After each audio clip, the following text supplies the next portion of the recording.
Good morning, students. It is class number 11 of chapter number 10, which is straight line. In previous class, we had done up to example number, we were doing miscellaneous examples, and in previous class, we had done up to example number 22. And based on those examples, you had to do some questions of miscellaneous exercise, and you had done some questions. But before taking the doubts of those that exercise, we have to do three more miscellaneous examples, which are example number 23, 24 and 25. Now we have example number 23. Question is, show that the area of the triangle formed by these three lines. Area of the triangle formed by these three lines is this. We have to show the area of the triangle formed by these three lines is this. ठीक है, तो अब हमारे पास three lines given है, three equations given है, और अगर हम दो दो इक्वेशंस करके सॉल्व करेंगे तो वर्टिसेस ऑफ ट्रायंगल आ जाएगा. ठीक है, तो उस ट्रायंगल का एरिया हम तब निकाल सकते हैं. तो ये जब इक्वेशन, जैसे ये ट्रायंगल है ना, तो ट्रायंगल है तो एक लाइन की इक्वेशन सपोज ये है, एक लाइन की इक्वेशन इधर दिया हुआ है, इस लाइन की इक्वेशन नहीं दिया हुआ है. अगर मैं इन दोनों को सॉल्व करूंगा तो ये वाला पॉइंट, नहीं इन दोनों को सॉल्व करूंगा तो ये वाला पॉइंट आ जाएगा, इन दोनों को सॉल्व करेंगे तो ये आ जाएगा, इन दोनों को सॉल्व करेंगे तो 3 पॉइंट्स आ जाएंगे हमारे पास. तो पहले मैं सॉल्व करके देखता हूं. First, this is second and this is third. तो फ्रॉम फर्स्ट एंड सेकेंड,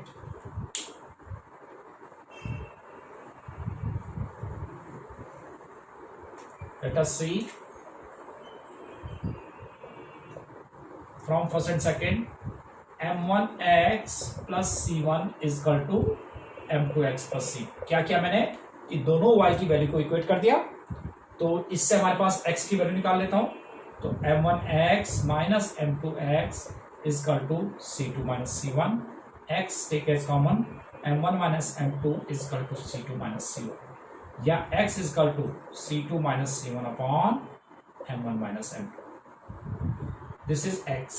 ठीक है, अब किसी भी क्वेश्चन में पुट कर देते हैं. From first we have y is equal to m1 x की जगह c2 minus c1 upon m1 minus m2 और प्लस c1. तो this is m1 c2 minus m1 c1 plus m1 c1 minus m2 c1 upon m1 minus m2. अब इससे m1 c1 हमारे पास ये cancel हो गया भाई. तो that is m1 c2 minus m2 c1 over m1 minus m2. तो that is y.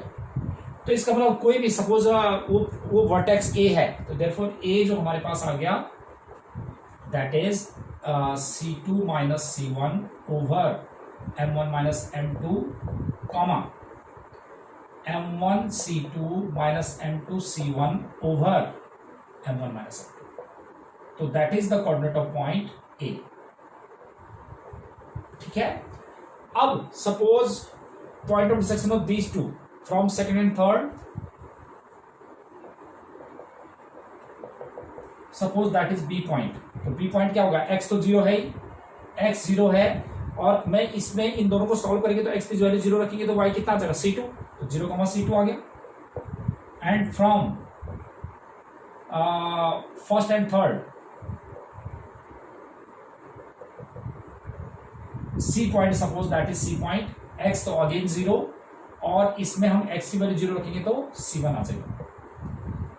ठीक है, तो अब area of triangle ABC, therefore area of triangle ABC. अब आपको पता है एबीसी में क्या है, ए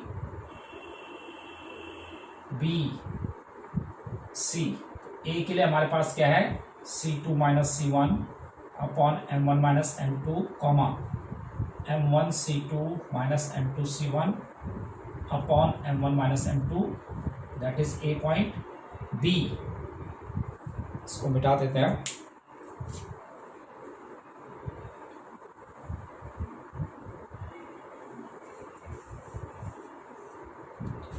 ए बी के लिए हमारे पास क्या आ जाएगा, दैट इज 0,C2 और सी दैट इज 0,C1। तो एरिया ऑफ ट्राइंगल ये क्या हो जाएगा, एरिया होता है क्या, area is equal to half, क्या था फॉर्मूला, एक इजी तरीका बताया था ना, x y minus y plus x y minus y plus x y minus y. ये लर्न करने का इजी तरीका था जो आपने 10th क्लास में पढ़ा था ना, एरिया ऑफ ट्रायंगल। तो क्या रखते हैं 1 2 3, फिर 2 3 1 और फिर 1 2 3 2 3 1 और फिर 3 1 2, यानी कि ये फॉर्मूला था ना आपके पास, area of triangle when vertices of a triangle are given by x1 y1 x2 y2 x3 y3। तो x1 into y2 minus y3 plus x2 into y3 minus y1, this was the formula. तो इसमें value रख देते हैं, this is x1 y1, ये तो हमारे पास क्या है x1 y1 है, और दैट इज x2 y2 और दिस इज x3 y3। तो क्या हो जाएगा, हाफ x1 के लिए क्या है ये C2 minus C1 upon M1 minus M2, y2 minus y3 ये है C2 माइनस C1 और प्लस x2 के लिए 0, फिर x3 के लिए भी 0 इंटू समथिंग 0, तो that is half of C2 minus C1 to the whole square upon M1 minus M2। अब देखो, आपने देखा कि ये परफेक्ट स्क्वायर है, ये तो नेगेटिव नहीं हो सकता, और आपको पता है कि एरिया ऑफ ट्रायंगल वो भी नेगेटिव नहीं हो सकता, तो इसको भी हो सकता है कि M1 माइनस M2 ये नेगेटिव आ जाए, ठीक है ना, हो सकता है कि M2 बड़ा हो और M1 छोटा हो, तो ऐसे केस में नेगेटिव आ जाएगा। तो हमें नेगेटिव नहीं चाहिए, तो हम क्या रख देंगे, मॉड निकाल। तो that means area of this triangle is this, that is what we have to show.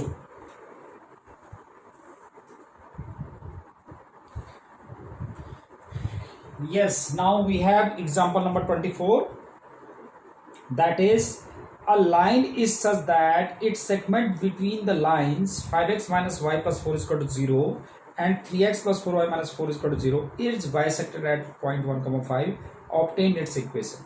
Right, question is a line is such that its segment between these two lines, अब segment क्या हुआ, मतलब यहां से लेके यहां तक को हम सेगमेंट बोलेंगे, ठीक है, कि a line is such that it's segment between these two lines, तो इसका सेगमेंट इन लाइन के बीच में कौन सा है, ये वाला सेगमेंट है, इज बाइसेक्टेड एट 1,5, तो it means this is the mid point of this line segment, right.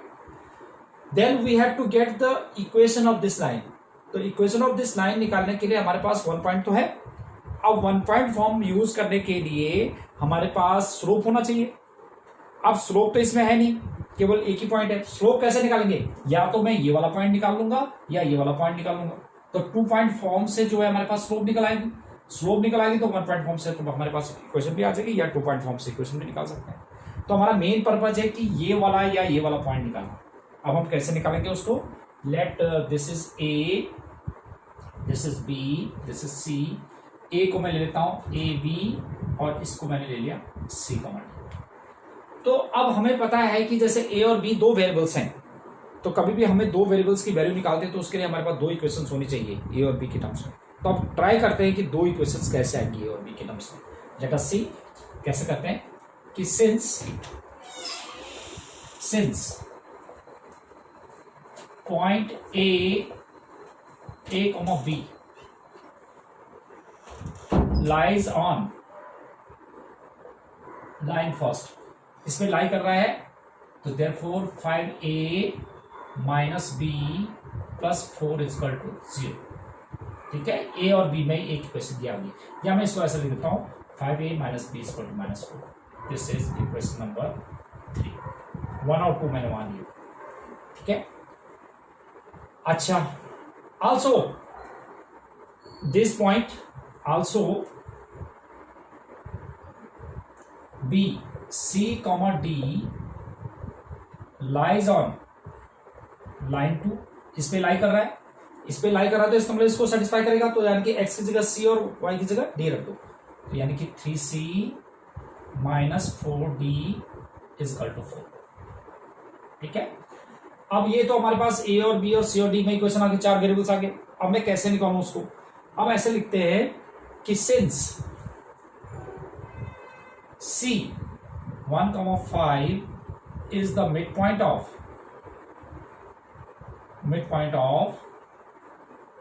a comma b and b c comma d, इनका मिड पॉइंट है। तो मिड पॉइंट है तो मिड पॉइंट फॉर्मूले से लगा दो। तो 1 इजकल टू क्या हो जाएगा, ये mid point 1 is equal to x1 plus x2 upon 2, तो a plus c by 2 and 5 is equal to b plus d by 2, because x is equal to x1 plus x2 upon 2 होता है। ये x1 y1 सपोज ये x2 y2, ये xy है, तो x is equal to x1 plus x2 upon 2। अब यहां से क्या करता हूं मैं कि a की c की वैल्यू निकाल लेता हूं, तो c इजकल टू हो जाएगा 2 माइनस a। यहां से मैं d की वैल्यू निकाल लेता हूं, तो 10 माइनस b हो गया। ठीक है, और c और d की वैल्यू मैं इसमें पुट कर देता हूं फोर्थ में। तो from fourth we have 3c के लिए 2 माइनस a माइनस 4d के लिए 10 minus b is equal to 4. Now simplify this, 6 minus 3a minus 40 minus plus 4b is equal to 4, या इससे इक्वेशन और बनाओ, ये हो जाएगा 3a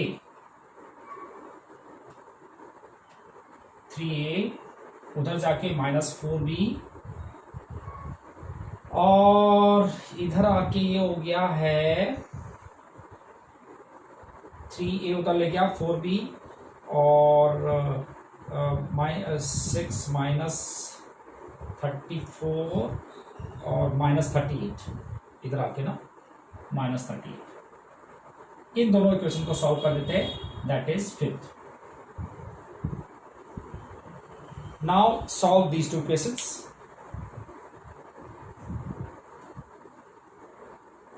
फोर्थ, थर्ड और फिफ्थ को सॉल्व कर दो।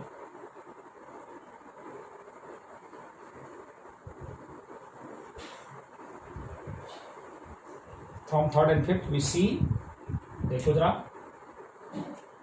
तो यहां पर 3 से इसको 4 से मल्टीप्लाई कर दो चाहे, तो फ्रॉम थर्ड एंड फिफ्थ इसको आप मल्टीप्लाई कर देंगे 4 से, 20a minus 4b is equal to minus 16, और 3a minus 4b is equal to minus 38। Subtract कर दो, ये आएगा 17a, सब्ट्रैक्ट करके 17a is equal to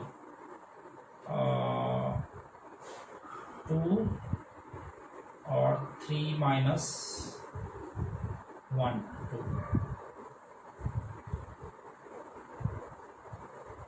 a is equal to 22/17।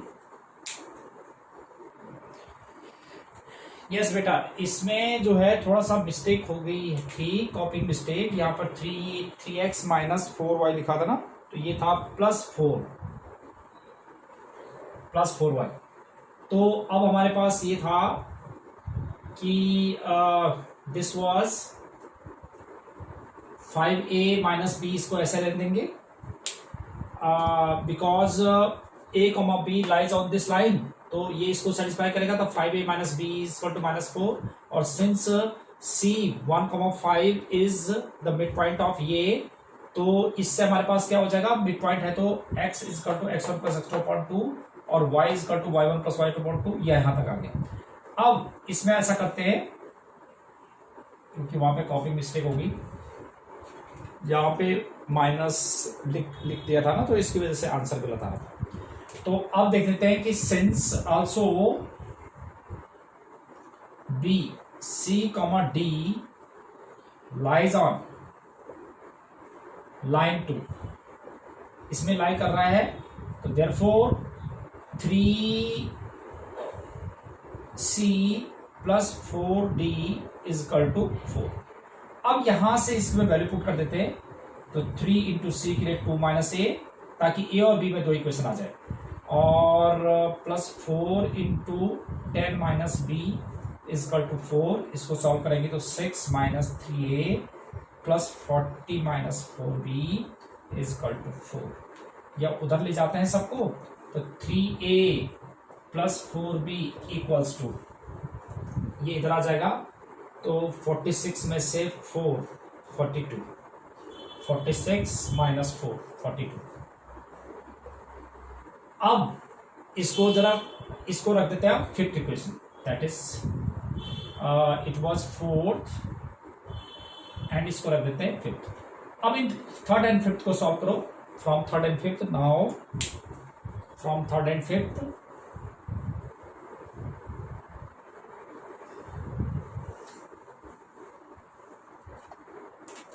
From third and fifth solve these to. इसको हम क्या कर देते हैं कि दोनों को कोएफिशिएंट को सेम बनाना है, 4 से मल्टीप्लाई कर दो इसको, तो कितना आ जाएगा 20a minus 4b is equal to minus 16, और ये हो जाएगा 3a plus 4b is equal to 42। Add कर देते हैं, ऐड करने से ये कैंसिल हो जाएगा, तो 23a इजकल टू 12 में से 6 और 3 में से 2 26, तो a इजकल टू 26 अपॉन 23। अब किसी में भी पुट कर दो, फ्रॉम इसमें ज्यादा इजी है, from third 5 26 upon 23 minus b is equal to minus 4। इससे हमारे पास b इजकल टू कितना आ जाएगा, b इजकल टू आ जाएगा 4 प्लस, उधर जाके प्लस हो जाएगा ना, 5 6 30, 5 2 10 और 3 13 अपॉन 23। तो ये सॉल्व करके आ रहा हमारा कितना, दैट इज 222 अपॉन 23, 222 अपॉन 23। तो ये वाला पॉइंट अब हमारे पास आ गया, ए पॉइंट आ गया 26 बाई 23 एंड 222 अपॉन 23। अब 1 पॉइंट फॉर्म से इसकी इक्वेशन निकाल लेते हैं, तो now we have to get the equation of this line. तो now using 1 point form,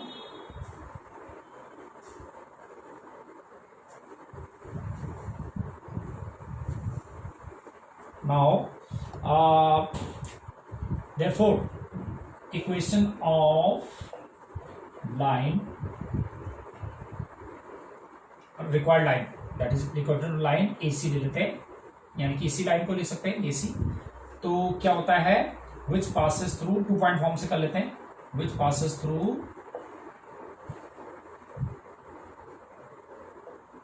1,5 and 26 upon 23 comma 222 upon 23। तो क्या होता है, y minus y1 is equal to y2 minus y1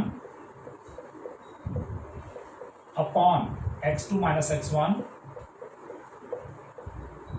into x minus x1। तो इसको सॉल्व करके y minus x minus x1 that is 1 ना, तो इसको आप सिंप्लीफाई करेंगे तो that equation is 107x plus minus 3y minus 92। अगर आप इसको सिंप्लीफाई करेंगे ये इक्वेशन आ जाएगी। तो that was the equation of example of line AC। अब देखो बेटा एग्जाम्पल नंबर 25, ये जो है हमारे सिलेबस से नहीं है अभी, तो एग्जाम्पल नंबर 25 से रिलेटेड हमारे पास जो क्वेश्चंस हैं, 1-2 क्वेश्चंस हैं एक्सरसाइज में, वो भी मिसलेनियस में नहीं आएंगे, और वो हैं क्वेश्चन नंबर 20 और 21 मिसलेनियस के, ठीक है। तो अब देखो मिसलेनियस एग्जाम्पल है हमारे पास, मिसलेनियस एक्सरसाइज है, इसमें पहला ही क्वेश्चन जो है कुछ बच्चों का डाउट था, तो पहला क्वेश्चन मैं आपको करा देता हूँ। What was question number 1, miscellaneous exercise।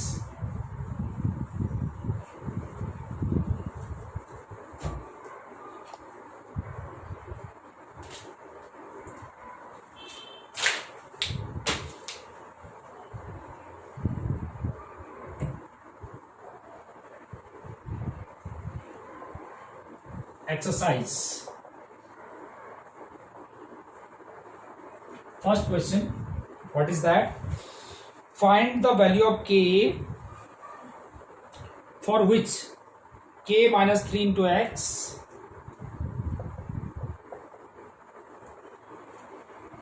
minus 4 minus k square into y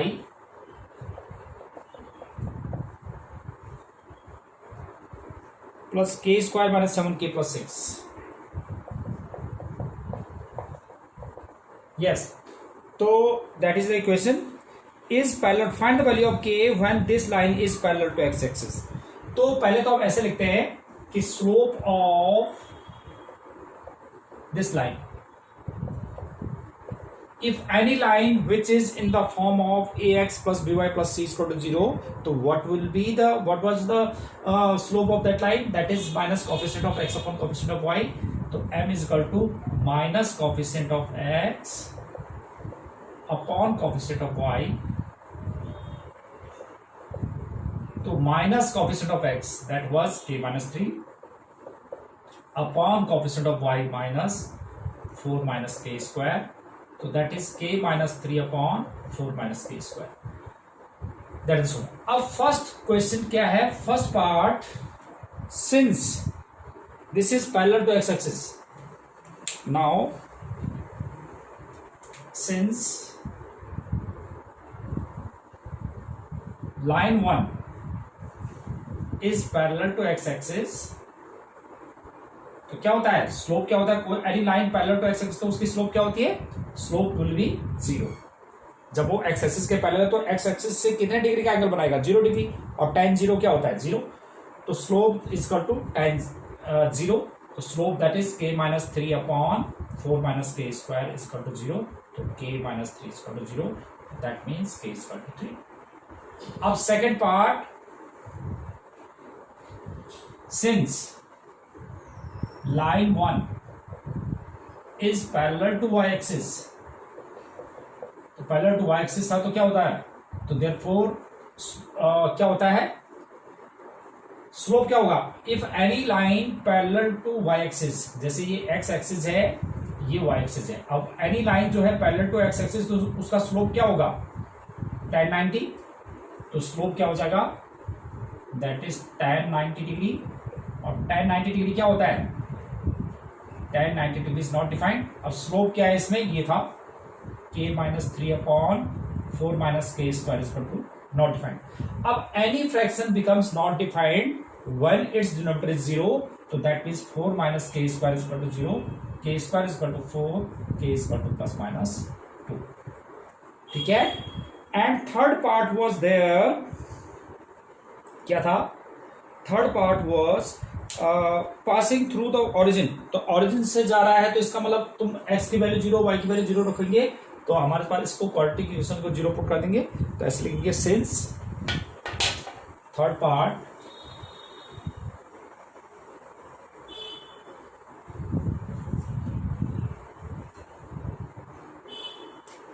since line first is passing through